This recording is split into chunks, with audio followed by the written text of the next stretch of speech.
There's just something so bewitching about cussing so much. Content is explicit and not suitable for all listeners. You have been warned.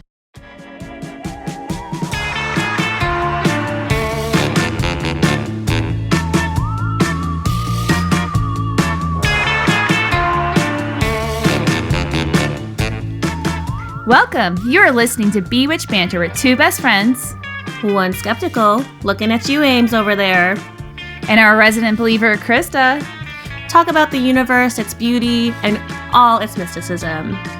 It is a beautiful universe, but a lot of what we talk about here, I tend to think is magical thinking. Really, though, we talk about the spooky, spiritual, some wacky religions, cults, and the paranormal. And we're finally not going to shit on the Catholics today because we are talking about what, Krista? We are covering someone very magical, whom I consider at least, a dear friend of mine from college, Courtney Jameson, who is a practicing witch. And no, she's not Wiccan. We got that wrong originally in Bewitch Banter. Go figure. Us getting factual things wrong? Never, ever. Never on Bewitch Banter. But Courtney is not only a badass bitch, but she is so empowering. She's a writer. She has her own store called Crimson Sage AZ, and essentially it's an apothecary, which I learned from our interview that apparently you cannot call yourself an apothecary in Arizona legally. Some shit with the olden days, I guess. Anyhow, Courtney brings us honestly, she brings us back down to earth, I think, speaking of down to earth, with just women taking back our power through whatever spiritual practice it is. And it's been an honor to reconnect with her. So super, super excited. We hope y'all enjoy. Take some magic away from it, because I sure did. And happy freaking 2023, y'all. Happy New Year. Hi, Bewitches. Happy New Year. Can y'all believe it's already 2023? I know I can't. But since the beginning of last year, for those of y'all who do listen to the show, you know that I began a meditation practice, and I am so fortunate to have the most perfect meditation space. And that is despite Amy's cynicism, because she helped me design that space. So I'll give her a little bit of credit for that. But something was definitely still missing. But then I remembered my friend Courtney, who's a practicing witch. She opened Crimson Sage AZ a few years ago for anyone looking for organic, handcrafted goods. So I got myself the most beautiful, handmade, personalized pentagram that Courtney customized just for me. I put it right on my altar, and my meditation space was finally complete, you guys. I am not kidding. Courtney's shop is incredible. She's got so many cool things in there, like ritual tools, metal alchemy, herbal goods, functional art, and natural skin craft. And I could tell you, I could use some skincare right now. But to complete your own meditation space, visit crimsonsageaz.com. Crimson Sage AZ, old world magic for contemporary times. That's crimsonsageaz.com. Welcome to a very special edition of Bewitch Banter with my dear friend Courtney Jameson, who we went to college together. Mm-hmm. English 101. Remember, what was the guy's name? He was dorky as fuck. I don't know, but yeah, he was super quiet, super dorky. Damon or Damien or something? I don't know. He's definitely a grad student, yeah, for sure. But we hit it off immediately, and we go to lunch together. And you were my first friend at ASU. Yeah, same, actually. Yeah. And then we smoke weed. Oh, yeah. Oh, yeah. And watch One Tree Hill. Yeah, oh my God. I saw that actor somewhere recently, and I was like, holy shit. I know. I remember what he was on, some soap or something, and I was like, oh my God, One Tree Hill. I never ever watched that show except for when I would come over to your dorm room, smoke in your bathroom with your shower on and the towel under the door. Oh my God. And then, oh my God, good times. Yeah. That's all we can say on undergrads. Yeah. But Courtney, over the years, has also morphed into an amazing creative and, well, always was, not morphed into, but has built a business called Crimson Sage AZ Apothecary, right? Did I get that right this time? It's just Crimson Sage LLC. Thank you. We do go by Crimson Sage Apothecary, and then our website is crimsonsageaz.com. We did have apothecary in our business name many years ago, but okay, you switched it. Okay. yeah, apparently it's illegal to have apothecary in your business name in the state of Arizona unless you're a licensed pharmacist. So we actually, what happened to us is we actually got harassed at this market, the very first market we ever did, at the Anthem Fall Festival. And this guy next to us selling freaking kaleidoscopes of all things. He's like, first of all, he accuses us of selling snake oil and all these things. And then he reports us to the Department of Pharmaceuticals in Arizona. We got a cease and desist to change our business name and take apothecary out. You're kidding. So, no, and I ended up calling the director and talking to him, and he was like, we don't really see these on our radar unless somebody brings it to our attention. And he sort of not so directly confirmed that it might have been that guy. Well, then, so I get the business name changed and everything, but we're still working on the website change because this is expensive and it takes time to do all this. So then we end up getting a call from the director again, and he's like, the guy came back and brought it to our attention. You still haven't changed your website. So he was literally looking in on us too. So yeah, it was a whole thing. So basically, first of all, male version of Karen, what are you doing with your time? Exactly. Oh no. Exactly. And I mean, it was such a pain, and it's such a antiquated law too, because apothecary means so much more now. And really no licensed pharmacists. I mean, very few are even still using that in their name. Anyway. Yeah, exactly. So it's ridiculous. So we ended up having to go to Crimson Sage LLC, and then because crimsonsage.com was taken already, we had to do crimsonsageaz.com. So it's just been what a nightmare. A thing, yeah. Sorry, you didn't know you had to go through all that. No, yeah. It was. That makes sense when you're like, hey, this is the name. Makes sense. Yeah, luckily we persevered and pushed over it and became successful afterwards. So, screw you, kaleidoscope guy. Yeah, kaleidoscope guy. Well, that said, tell Bewitch Banter listeners what type of things you offer, because I can tell you from firsthand experience. I got one of your witch boxes, the mystery boxes, and about 2-ish years ago, and it has helped me get through my divorce and just start the inner work of healing that needed to happen a long time ago. But really, Courtney's box was a catalyst for making me do that. I love that. Yeah. So we basically sell occult and esoteric items focused on ritual and healing. A lot of our focus is on Celtic history, because that is our ancestry too. But we do kind of open up more because we're also very interested in mythology and the occult and all of that. So we open up to other things, but we sell everything from handmade ritual tools, ritual box sets, skincare, metal alchemy, herbal alchemy. I mean, it's an apothecary. Yeah. It's a whole emporium. Wink, wink. Yeah, exactly. Of different things. So, we even we have the big flower crowns that we do, which are absolutely stunning. That's one of our big staple pieces recently. It's just gorgeous. Not even just for weddings, but I imagine weddings, right? But they're just absolutely stunning. Yeah, everybody loves them. I mean, Halloween's especially big. People get them for Halloween, for their costumes, and I always wear one at the markets too. But they're amazing. And a lot of people, when they buy them, people come back to me and they tell me, I felt so beautiful wearing this. Like, somebody will buy it for an event or something, and they're like, I got so many compliments on it. I felt absolutely stunning. I felt like a goddess. And I was like, yes, that's exactly what it's about. So we make those. I mean, I still make my feather quills, which I actually used to do before doing this business, just as a side gig. So I still make those. And then you can actually write with those. Yes. Right? Yeah, so with that, we do a little focus on functional art too. We believe in the ability to have something that is both an art piece and functionality to it too. So for instance, my husband hand forges copper cauldrons, and they're beautiful aesthetically to just display, but they're also extremely functional. And so a lot of people will use them for alchemy bowls where they'll burn their sigils. Some people put salt in it and put their candles in it, or their incense. Some people just use them as decorative pieces. Coming up. Exactly. I mean, and they become so popular because of that dual purpose. Everyone's like, it looks so beautiful on my altar. And then they're like, it works so wonderful for this. And copper itself is a huge like energy conductor. So Yes. a lot of people use copper when they're working with herbs and candles, incense, crystals, that kind of stuff, because the idea is that it helps intensify whatever energy workings, you are already working with. Well, so sign me up. I'm treating myself for Christmas.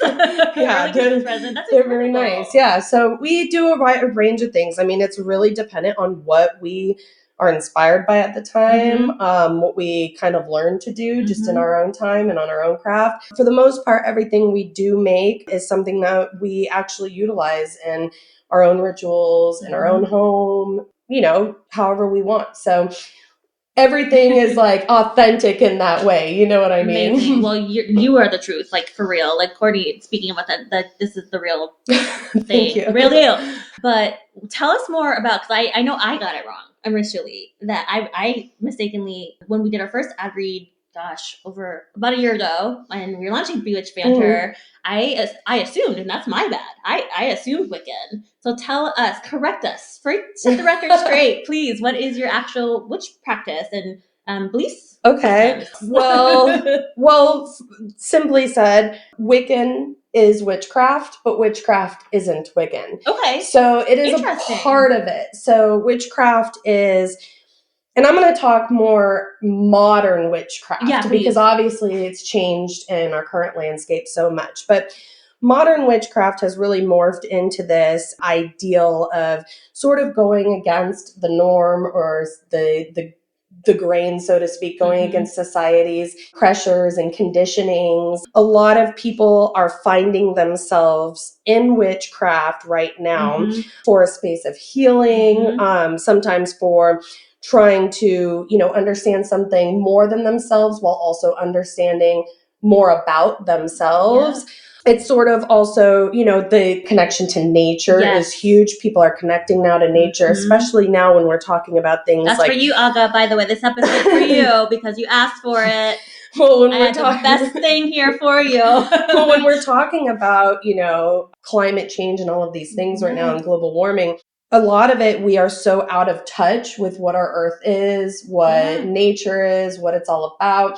And our ancestors were super in touch with nature. They relied upon it. They relied upon, their understandings of it. They relied upon their space and their places they were living in, the seasons, even the moon phases, suns, everything.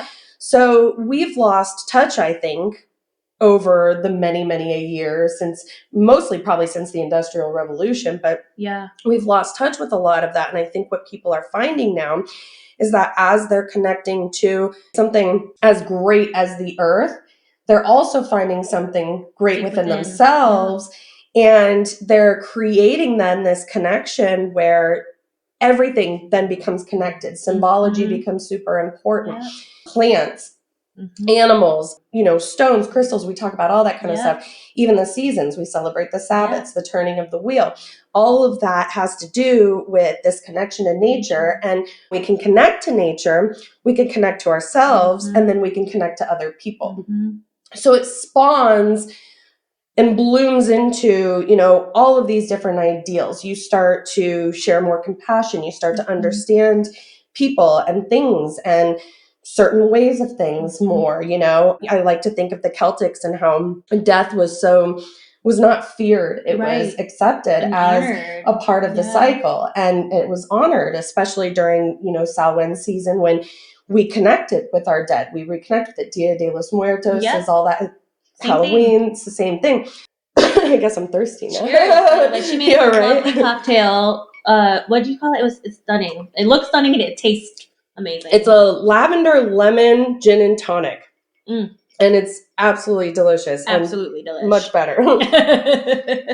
But, all of these things become interconnected. And when we start to understand these connections, I think we can really open our minds to so much more in this world. And right now, we are facing a lot of things that we're trying to understand and be more open and compassionate about. Well, I'd like to say we all, but half of this country is feeling that and feeling the collective experience more now, along with the individual experience. Neither one now diminishes the other. And I think, it's a chasm. I would like to say total shift. And I like to, I would like to say that everybody's on that page, but so many people assume that when somebody else is doing good, they're not going to. And when we think of the collective, it diminishes the individual.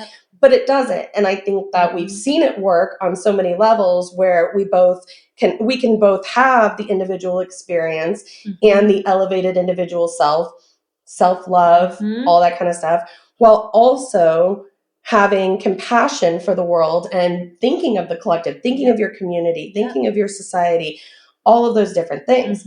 So it does seep into culture so much. So for me, I'd like to say that I'm a folk witch because it loosely describes someone who works with the earth and you could say ancient magics, you could say ancestral magic, that kind of stuff. So I do focus a little bit on Celtic paganism. I also have a patron deity that I follow closely, and that's Lilith. She's not Celtic, but there's a whole pagan though, or what? What are her roots?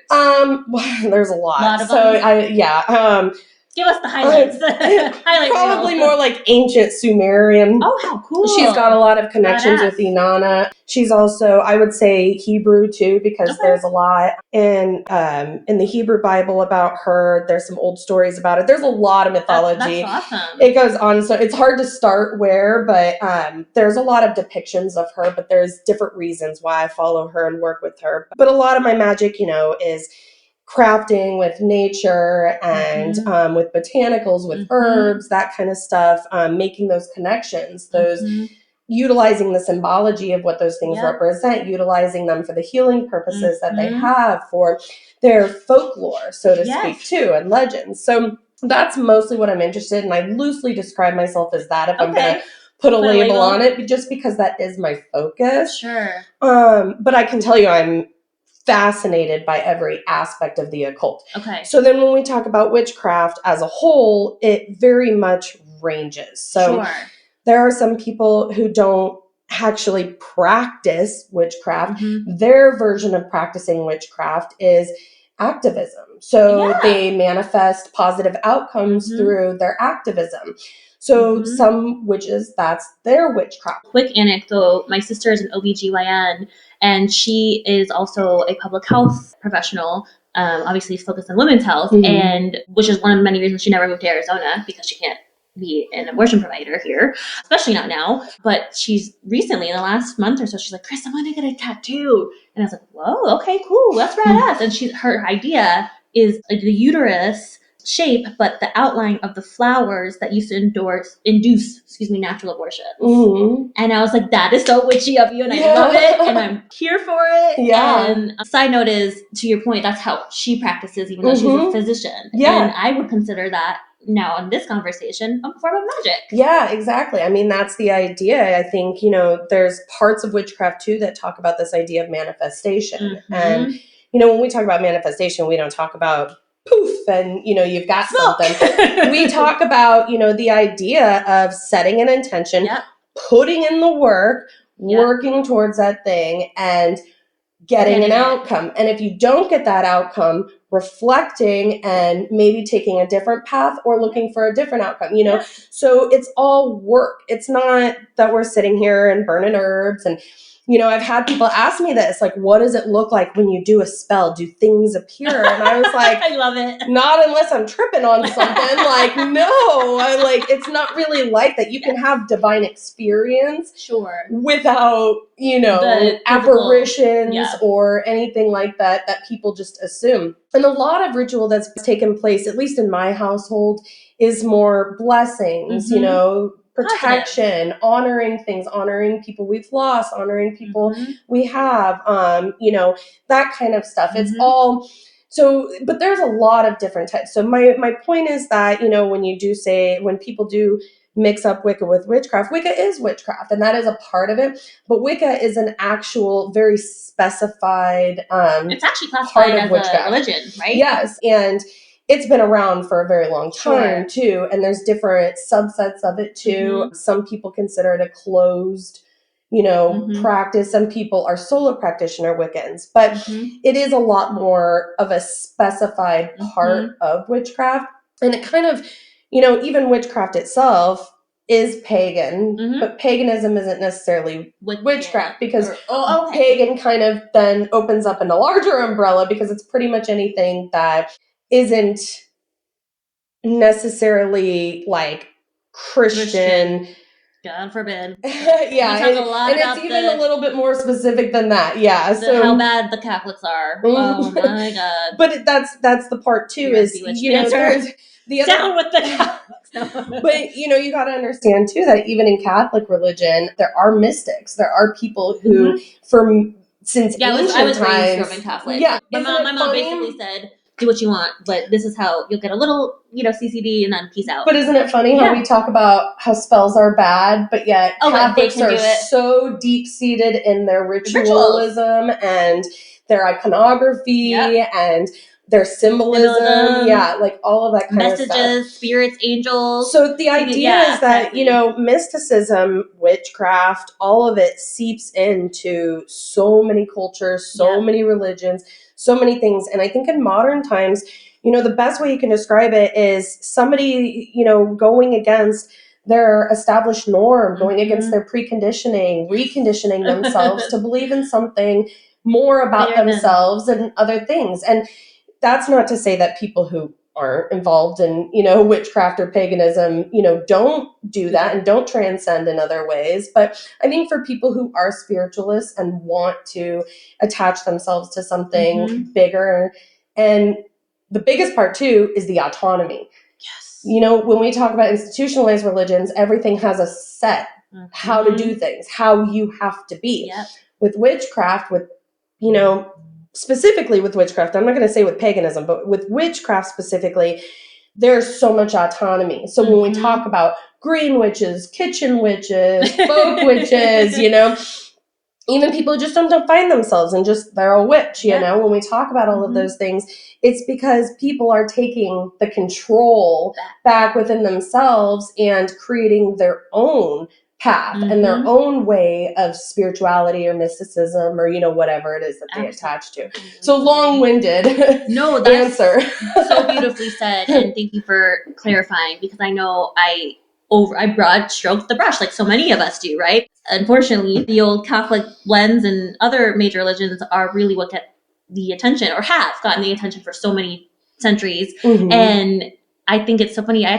What you just said about autonomy, God, I forgot what episode it was. It might have been voodoo. My ex actually practiced Santeria, and I was really a very blessed, very few American white person to actually be I was never indoctrinated, so I'm not going to go that far, but I was shown a lot more than the average white person into that religion. Yeah. And it was really fucking cool. That said, I have a patron saint as well, Elewa, and he's a boy prince in that lore, and he's the king of like pathways, and it's, again, owning my autonomy of which way I'm gonna go. Exactly. And you said it so beautifully. So I have his statue, and I have my altar, which with your stunning pentagram. Thank you. Oh my God, it's stunning. I shared it before, I'll share it again, but made by this right here. Where was I going with that? Oh yeah, just like I think people in that episode that I covered, voodoo, nowadays are searching for answers because we're sick. We're a sick culture because and that's why we have the violence and the things that happen because,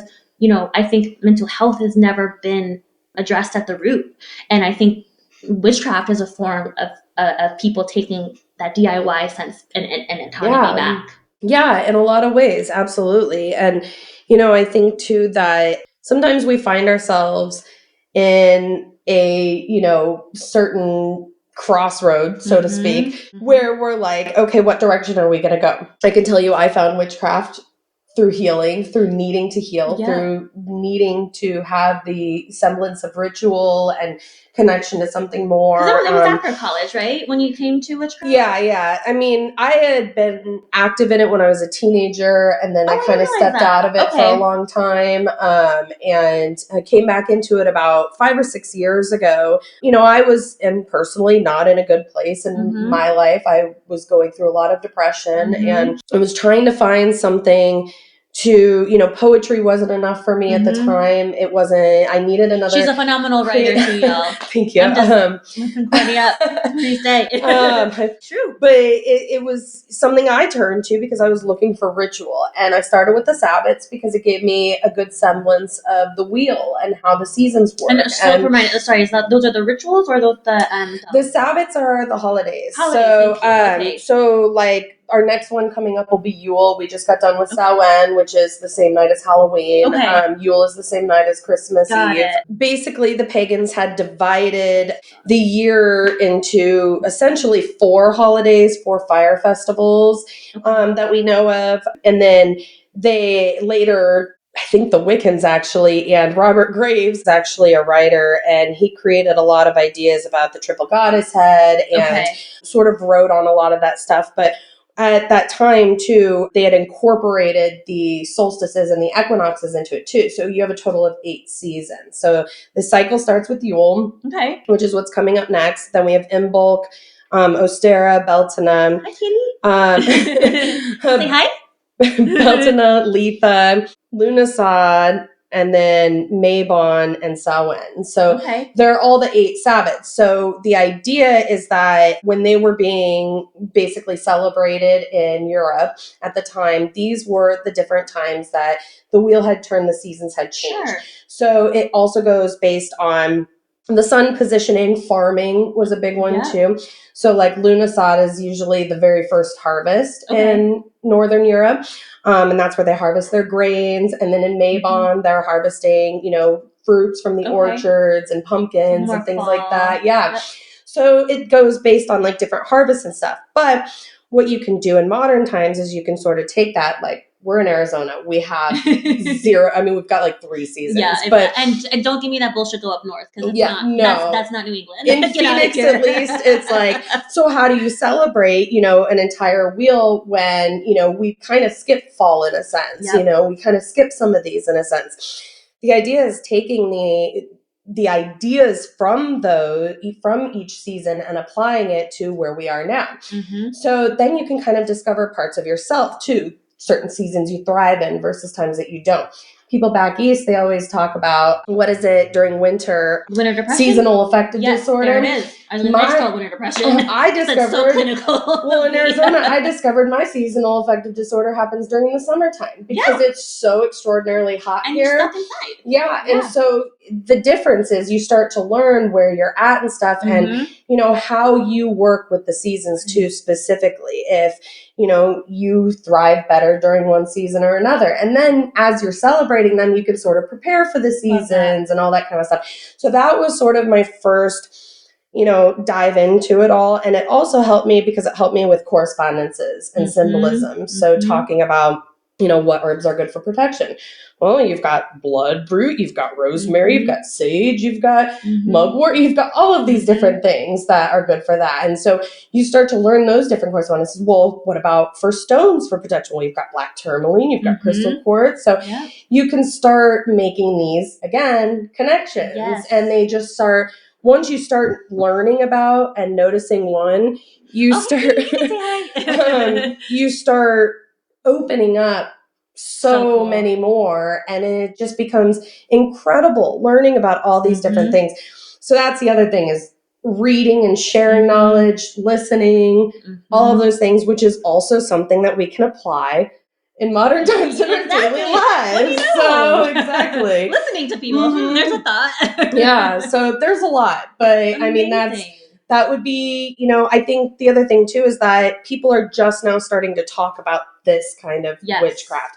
And so it's no fault of yours, really, that you did not have that differentiation with Wicca and just witchcraft in general, because to be honest, a lot of it has been saturated in Wiccan religion, especially in the 90s. It was a big trend. Oh, sure, Wiccans were. and the devil worship or satanic panic was more. Well, 80s, that was right? more 80s, yeah. But yeah, I mean, it's so.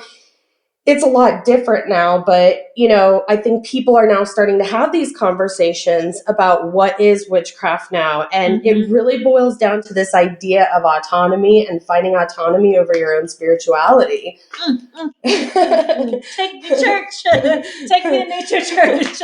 Yeah, that amazing. Really, only 5 years ago, huh? I feel like time is, you know, COVID time messed everything up, right? But I feel like you've been practicing for like more on the verge of 10 years, but it's really only been 5 or so? Yeah, I mean, probably, gosh, where are we now? I know, where exactly? I mean, it's probably been about 6 years since I started Crimson Sage. And then I was practicing before that for about 6 months before I even started. But what's great about, you know, running the shop too is that I always believe that that is my witchcraft also, is creating these things to then turn around and give somebody else something else to use for their intention or their magic or their healing. So proud of you. Thank you. So, yeah, that said, let's talk about women's autonomy, right? Because so much of this, I feel like women obviously are searching, especially right now with Roe overturned, for our autonomy. And do you find in your practice there are more women or men? Or do you, I mean, just anecdotally, obviously, no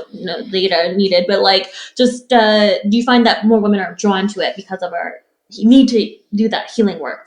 Well, first off, I want to preface what I'm going to say by saying that my my social circle, when it comes to it, is very specific. Okay. So I can't speak to, you know, other communities. Sure. Yeah.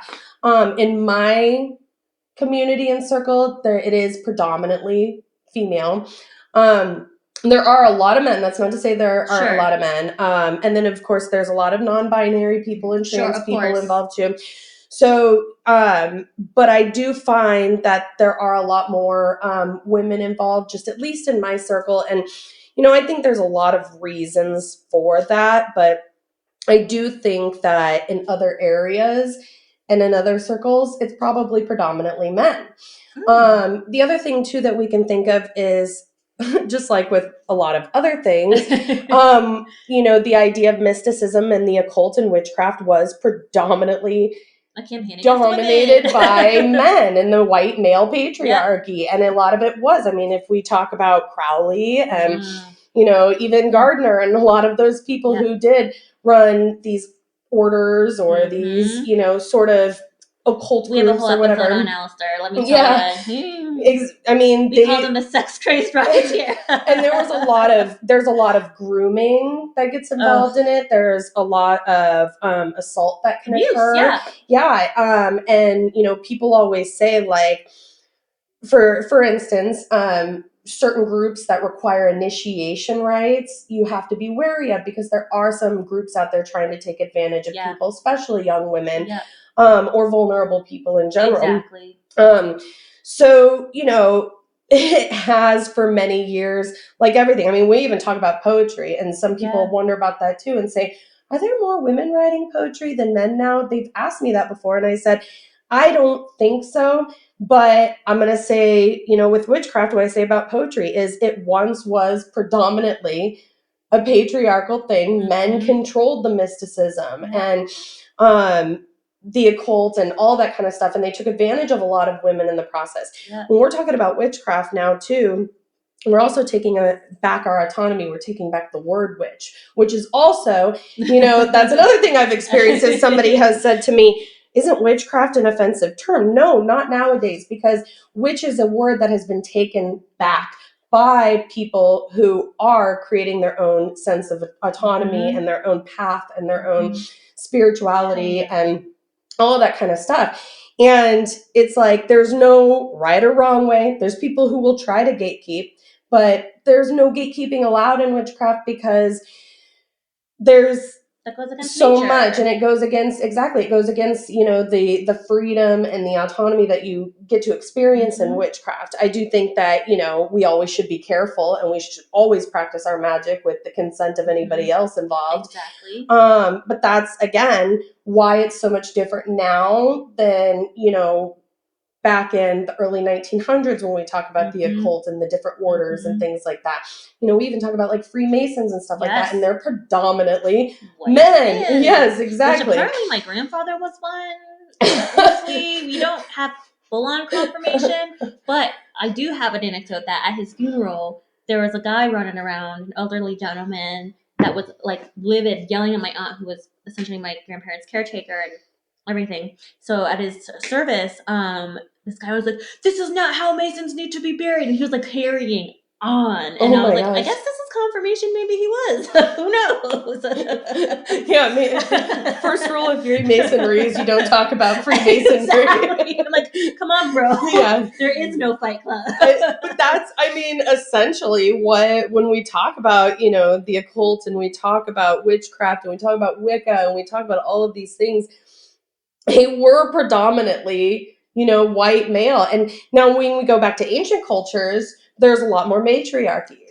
There's a lot more matriarchies. There are, lots of ancient cultures, indigenous cultures especially, prided the women, and everybody had a semblance of equality throughout, but women were held on more of a pedestal than they are now. And so I think that's what we're doing now, is we're taking back our own power while also, sort of learning from the mistakes of our ancestors and the people before us. And that's why I think, when it comes down to it, I think a lot of women and non-binary folk are finding themselves drawn to witchcraft now, because it's a beautiful, delicious idea.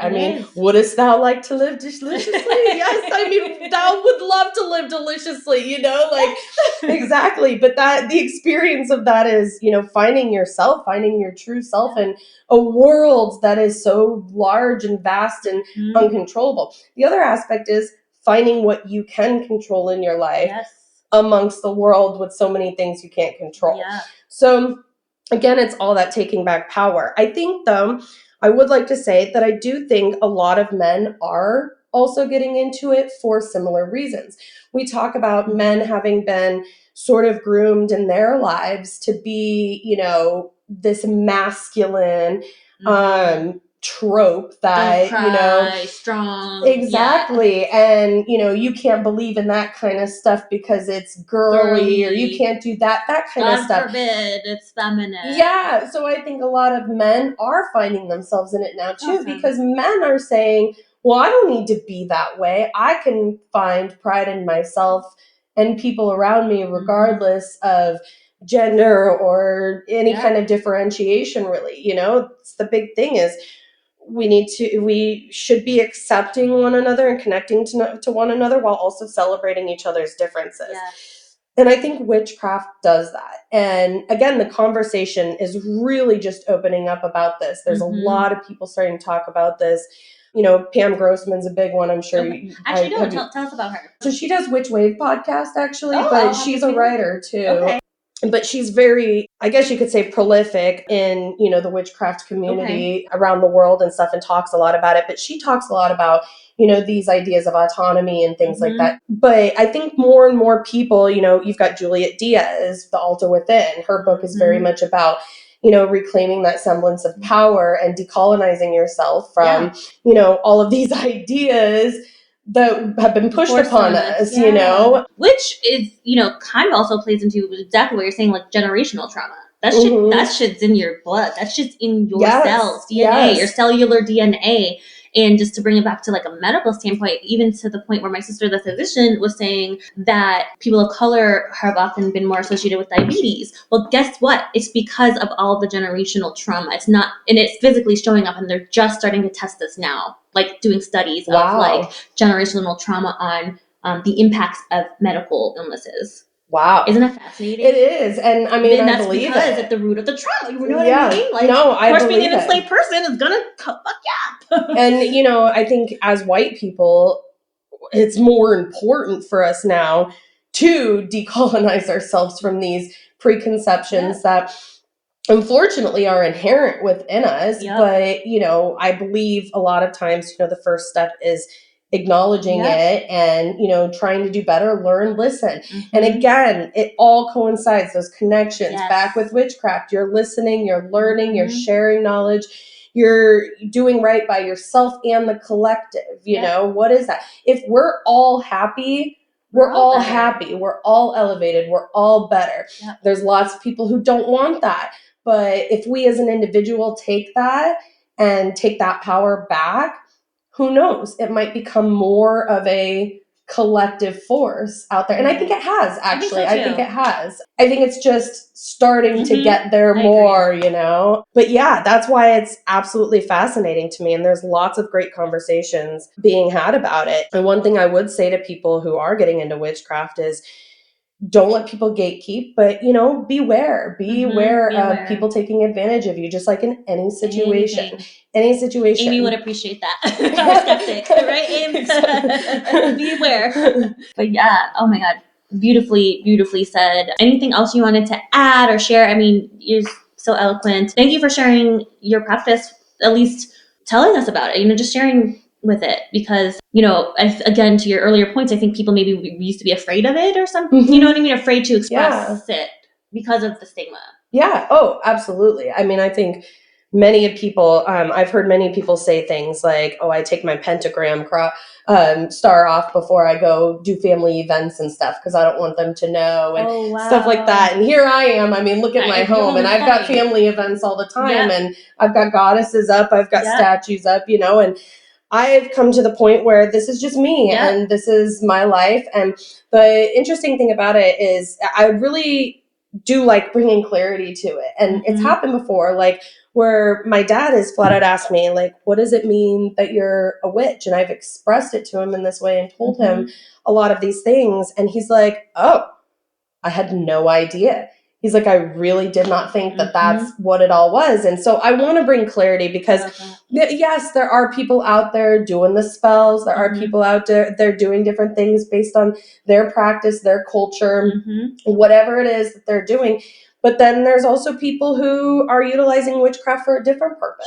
And, you know, you also have the new age scene. You've got a lot of people who are very spiritual in the self-healing and that kind of stuff. And, you know, we also have all these different cultures that are doing different things too. So also be self-aware of your culture. This is where history, reading, ancestry. I recommend doing your DNA thing if you don't know your ancestry or background. Like, have you done yours? All that stuff. No, but my grandma and Tucker my husband have kept very detailed and intricate family trees that go back so far. So we have a good idea of different parts that we come from, that I come from specifically. But like my mom is a 4th generation English, basically, you know, so we know like enough to at least hone in sort of on the Northern European part of it. But, you know, my husband also has some different parts of him too. So it's like, we should be also, you know, really staying in our lane, I'd like to say about that. You know, for instance, I wouldn't practice hoodoo or anything because that's a very specific practice for specific cultures, you know? Yeah, which is why I was flabbergasted and honored at the same time to even get the little bit of curtain peeking. Yeah, because they're so closed sometimes. Very much. You know? I remember flat out his dad was like, when he moved here from Connecticut to here, they brought over all the santos that were saints, and I was like, oh, you know, your dad just getting your saints out of the trunk or whatever, and he's like, how do you know about that? I'm like, I'm not blind, bro. I'm a smart woman. I read and I love culture. But he's like, you must never look inside the vases, which were part of the altar, and I never did because I respect that shit. Yeah, I'm not gonna fuck with it. Right, like, that's you. That's sacred to you. Yeah, I'm not gonna cross that line. I mean, there are certain, you know, there's a talk too that goes on right now about closed practice versus open practice. Oh, interesting. The little debate. situation? Well, no, I mean, I don't know. I think in some aspects it's a debate for certain things, for certain people. But some things are more like just what I'm talking about. Like, I'm not going to go and try and be a hoodoo priestess Right. because guess what? I could never authentically be a hoodoo priestess. I couldn't, you know? And there are so many authentic voodoo priestesses out there and hoodoo priestesses that are doing amazing things. Exactly. So I would never be authentically that, you know? And so a lot of witchcraft too, the whole idea is you're taking your autonomy, you're finding your authenticity. So how are you going to do that if you're going to, you know, reappropriate a culture's closed practice or ritual practice into your own? So another good example we can talk about is indigenous tribes, and especially certain Native American tribes practiced smudging, which is a very closed ritual in a lot of Native American practices. Smudging with white sage, to be specifically. They sell that shit everywhere here in the desert. Yes. And it's like, ooh. And there's a lot of talk about, so I like to make herbal bundles too. I make them out of different things, you know, you can see some hanging over there. Beautiful. I don't like but I make them out of different things. I don't call them smudge bundles. I call them herbal bundles because that's what they are. Smudge bundle is reserved to that very specific tool for that very specific practice. So there's a lot of people, and there's a big debate about this. Personally, I agree that smudge is a closed practice, and mine are herbal bundles. That's authentically what they are.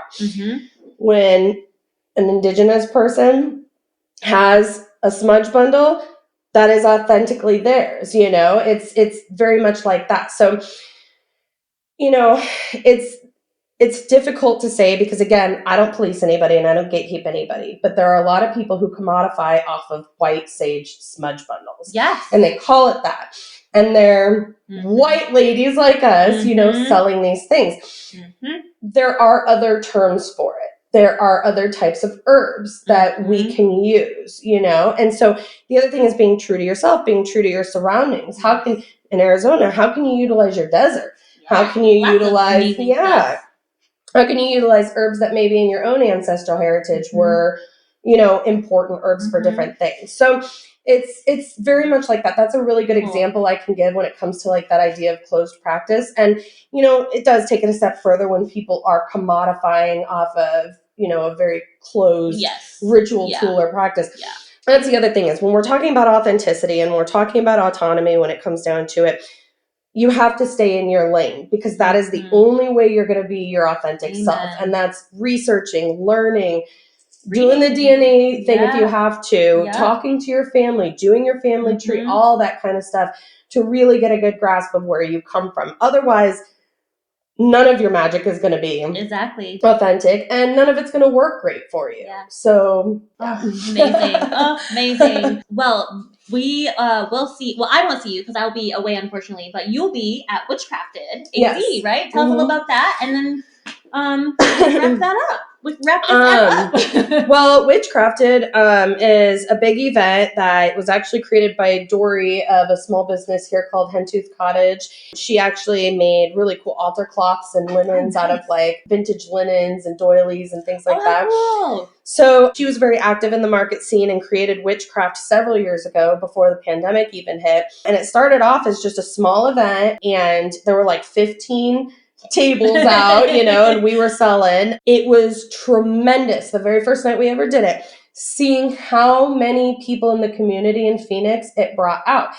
I mean, there were hundreds of people crowded on this patio bar shopping and looking at stuff. People came dressed up. People came all decked out. And it was right before Halloween too. So people are coming dressed up as different witches. You've got people just coming in their usual gothic garb and coming out and being themselves. And so cool. We were on a tremendous high from it of just like, wow, this community is great. Look how many people it brought out in Phoenix.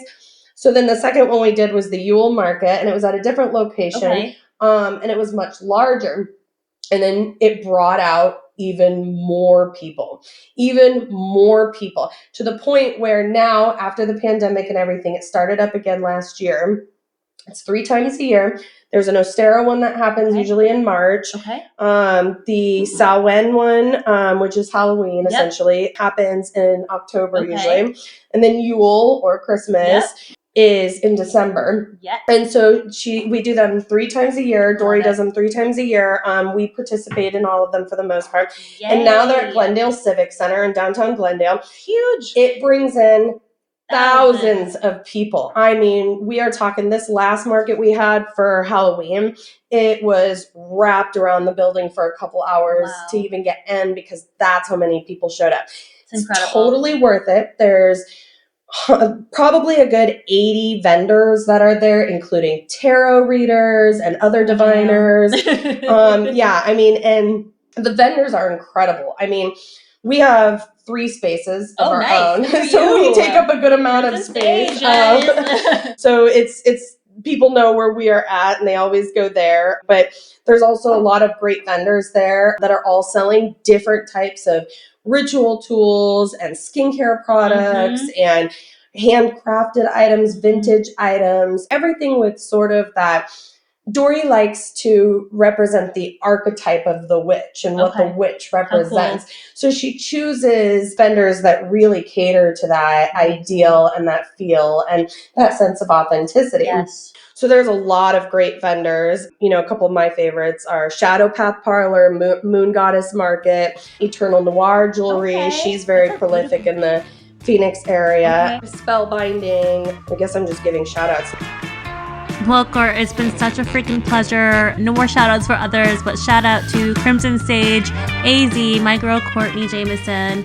She will not be at the Witchcrafted Astara Market in March, on March 11th at the Glendale Civic Center. Again, that's Witchcrafted Astara's Market. Courtney is usually there. However, she will be missing the spring one.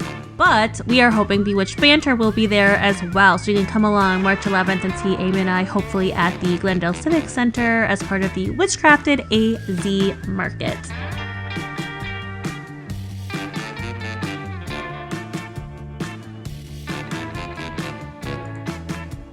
Thanks for listening. Check us out on Instagram or bewitchbanter.com. Suggestions for the show? Email us at bewitchbanter@gmail.com. Credits, music Phantom Fun by Jonathan Boyle from premiumbeat.com. Podcast, edited and produced by Krista Hins and Amy Holt. As always, if you enjoyed, please rate, review, and subscribe.